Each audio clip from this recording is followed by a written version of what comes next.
महाराष्ट्र शासनाच्या अधिकार क्षेत्रातील तिन्ही वीज कंपन्यांमधील 1,00,000 कर्मचारी, अभियंते आणि अधिकाऱ्यांचं प्रतिनिधित्व करणाऱ्या कर्मचारी आणि अभियंत्यांच्या संघटनांच्या कृती समितीनं 6 प्रमुख मागण्यांकरता 25-26 सप्टेंबर 2024 रोजी 48 तासांच्या संपावर जाण्याची नोटीस दिनांक 10 सप्टेंबर 2024 रोजी शासनाचे ऊर्जामंत्री, ऊर्जा मंत्रालय, मुख्य सचिव आणि तिन्ही कंपन्यांच्या अध्यक्षांना दिली आहे. त्यामुळे मागण्या मान्य न झाल्यास टप्प्याटप्प्याने कामगार पावले उचलत शेवटी बेमुदत संपावर जाणार आहेत.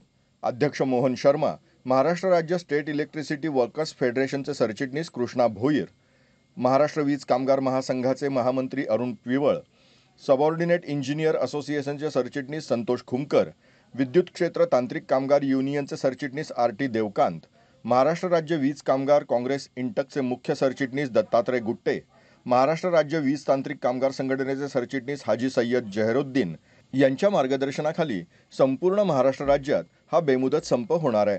तसंच विविध मागण्यांसंदर्भात आंदोलनाच्या टप्प्यानुसार वायू विद्युत केंद्र बोकडविरा इथं अधिकारी कर्मचाऱ्यांनी द्वारसभा घेऊन निदर्शनं केली. यावेळी सबऑर्डिनेट इंजिनियर असोसिएशनचे सज्जित कारंडे, विद्युत क्षेत्र तांत्रिक कामगार संघटनांचे दीपक पाटील, महाराष्ट्र वीज कामगार महासंघाचे सुनील पेढवी यांच्यासह विविध संघटनांचे पदाधिकारी आणि सदस्य उपस्थित होते.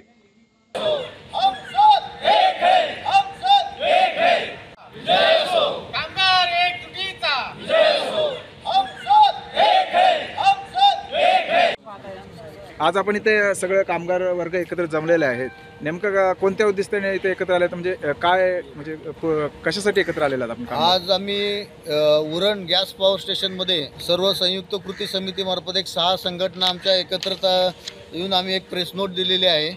आमच्या महत्त्वाच्या मागण्या याच्यामध्ये होत्या की त्या 16 जलविद्युत केंद्र याचं जे खाजगीकरणाचा निर्णय रद्द करण्याबाबत, तसेच महापारेषण कंपनीचा प्रकल्प म्हणजे 200 कोटीच्या वरील प्रकल्प टेंडर करून त्यांचा रद्द करण्याबाबत, वीज कर्मचाऱ्यांचा पेन्शन लागू करण्यासंदर्भात हे सगळ्यात महत्त्वाचे मुद्दे आमच्याकडे होते. त्याचं महापारेषण कंपनीला 200 कोटी रुपये वरील प्रकल्पाचे खाजगी भांडवलावर देण्यास तीव्र विरोध करण्यात होते.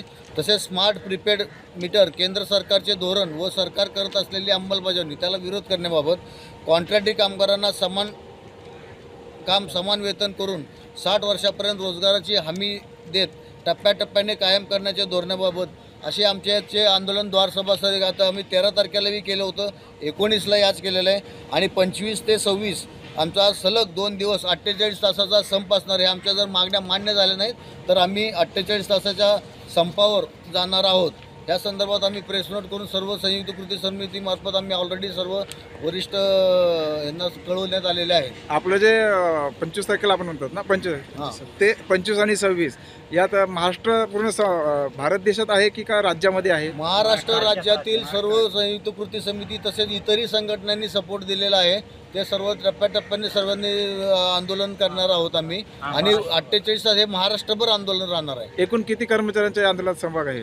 साधारण 1 लाखाच्या आसपास महाराष्ट्र MSCB मंडळामधले जे आहेत सर्व पारेषण, जनरेशन आणि ट्रान्समिशन तिन्ही कंपन्यातले कृती समितीचे सर्व सभासद, एम्प्लॉई आम्ही त्यामध्ये आंदोलनात आहोत.